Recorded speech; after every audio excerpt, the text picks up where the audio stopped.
কি এতদিন নাকি অনেক খুঁজতেছিলাম? সুরঙ্গ সিনেমার পর নতুন সিনেমায় ফিরছেন জনপ্রিয় অভিনেতা আফরান নিশু। সম্প্রতি দাগি নামের নতুন সিনেমার ঘোষণা দিয়েছেন এই অভিনেতা।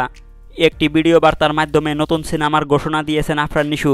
ভিডিওতে ভক্তদের উদ্দেশ্যে আফরান নিশু বলেন, এতদিন নাকি খুঁজতেছিলা, এত সহজে খুঁজা পাইলে কি দাগি হওয়া যায়? ভক্তদের উদ্দেশ্যে আফরান নিশু আরও বলেন, ক্যালেন্ডারে দাগ কেটে রাখো, এই দাগির সাথে দেখা হবে আগামী ঈদে। দাগি সিনেমাটি পরিচালনা করবেন জনপ্রিয় নির্মাতা শিহাব শাহীন।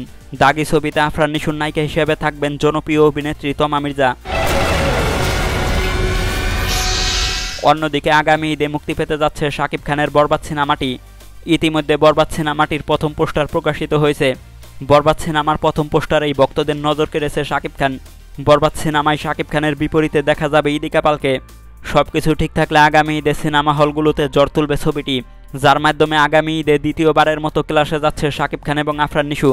শাকিব খান এবং আফরান নিশুর হাড্ডাহাড্ডি লড়াই দেখার জন্য ভক্তরা অপেক্ষায় রয়েছেন। একটা কথা মনে রাখবা, তোমাদের সাথে দেখা হবে সিনেমা হলে।